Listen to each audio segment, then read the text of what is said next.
Assalamualaikum warahmatullahi wabarakatuh. Anak-anak semua, jumpa kembali dengan Bapak. Pada hari ini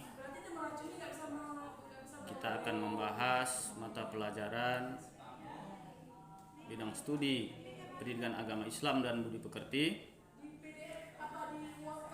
Pada hari ini judul yang akan kita bahas adalah semua bersih, hidup jadi nyaman. Baik anak-anak semuanya, sebelum kita melanjutkan pembahasan selanjutnya, sini akan Bapak bacakan kompetensi dasar. Pertama, memahami ketentuan bersuci dari hadas besar dan hadas kecil berdasarkan ketentuan syariat Islam. Menyajikan cara bersuci dari hadas besar dan hadas kecil menurut ketentuan syariat Islam. Selanjutnya Bapak akan membacakan indikator. Yang pertama, menerangkan tata cara bersuci dari hadas kecil dan hadas besar berdasarkan syariat Islam. Kemudian mengaitkan ketentuan bersuci dari hadas kecil dan hadas besar. Kemudian menjelaskan tata cara bersuci dari hadas kecil dan hadas besar. Kemudian mempraktikkan bersuci dari hadas kecil dan hadas besar di dalam kehidupan sehari-hari. Selanjutnya yaitu tujuan pembelajaran. Tujuan pembelajaran kita yang pertama, siswa dapat menjelaskan ketentuan bersuci dari hadas kecil dan hadas besar. Yang kedua, siswa dapat melaksanakan tata cara bersuci dari hadas kecil dan hadas besar. Dan yang ketiga, siswa dapat menunjukkan contoh bersuci dari hadas kecil dan hadas besar. Dan yang keempat, siswa dapat mempraktikkan bersuci dari hadas kecil dan hadas besar dalam kehidupan sehari-hari. Anak-anak semuanya, di dalam layar sini ada Bapak tampilkan gambar atau tayangan. Situ terlihat anak-anak sedang berwudu.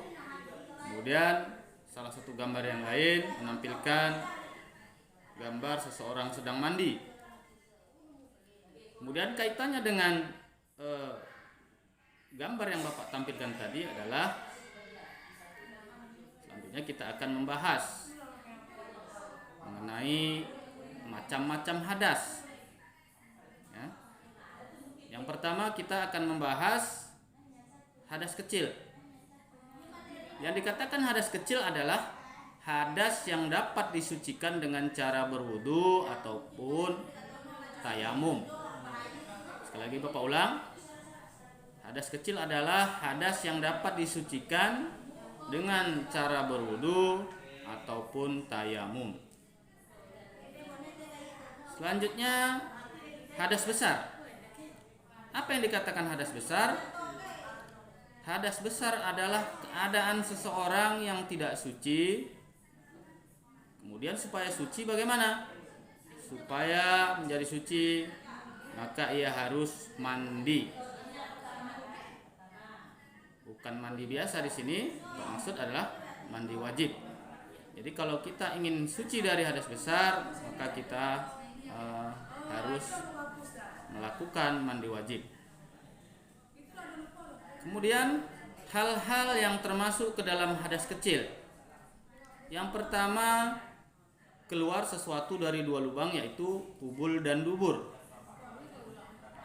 Yang kedua, bersentuhan langsung antara kulit laki-laki dan kulit perempuan yang sudah baligh dan bukan mahramnya. Yang ketiga, menyentuh kemaluan, baik kemaluan sendiri maupun kemaluan orang lain dengan telapak tangan ataupun jari. Selanjutnya, hal-hal yang menyebabkan hadas besar. Jadi kalau kita dikatakan berhadas besar itu tentu ada sebabnya. Ya. Tentu ada sebabnya. Jadi sebab-sebab ataupun yang menyebabkan kita berhadas besar antara lain, yang pertama, keluar darah bagi perempuan. Ini darah apa? Yang pertama berupa darah haid, darah yang keluar setiap bulan. Yang kedua yaitu nifas. Yang dikatakan nifas adalah darah yang keluar setelah melahirkan maupun wiladah. Wiladah ini darah yang keluar ketika melahirkan. Selanjutnya keluar air mani, baik itu disebabkan karena mimpi basah ataupun sebab-sebab yang lain. Kemudian kita lanjutkan dengan cara bersuci dari hadas kecil. Ini sangat penting sekali karena ini berkaitan dengan hadas. Agar kita tetap bisa melaksanakan ibadah dengan sempurna, tentu saja kita harus memperhatikan tata cara menyucikan diri dari hadas kecil. Jadi cara mencucikan diri dari hadas kecil bisa dengan berwudu ataupun dengan tayamum. Ada dua cara ya, berwudu ataupun tayamum. Jadi yang dikatakan wudu itu adalah cara mensucikan diri dari hadas kecil. Nah, itu definisi wudu. Adapun niat tata cara wudu adalah sebagai berikut. Yang pertama, niat dalam hati, dan jika kita lafalkan maka bacaannya nawaitu wudu'a li raf'il hadasil asghari fardhal lillahi ta'ala. Artinya saya niat wudu menghilangkan hadas kecil karena Allah Ta'ala. Yang kedua, disunahkan mencuci kedua telapak tangan, berkumur-kumur dan membersihkan lubang hidung. Yang ketiga, dilanjutkan dengan membasuh muka. Yang keempat, membasuh kedua tangan sampai siku. Yang kelima, mengusap kepala. Dan yang keenam, disunahkan membasuh telinga. Dan yang ketujuh, membasuh kaki sampai mata kaki. Kemudian yang delapan, tertib dilakukan secara berurutan. Dan yang kesembilan, berdoa setelah berwudu.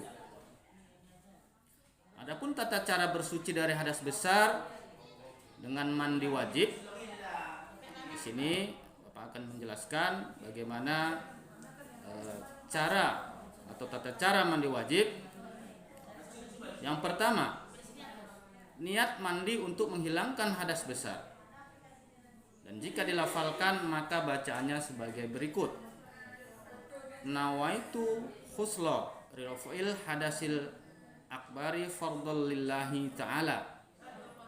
Artinya saya niat mandi menghilangkan hadas besar karena Allah Ta'ala.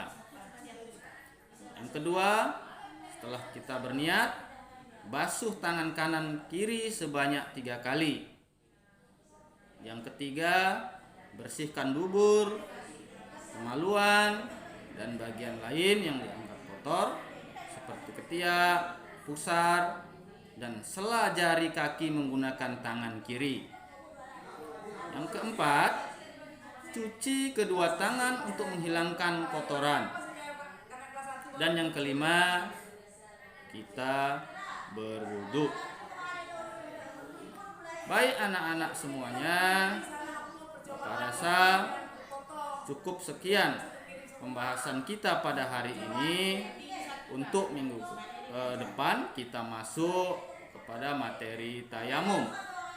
Untuk itu Bapak akhiri, billahi taufik wal hidayah. Assalamualaikum warahmatullahi wabarakatuh.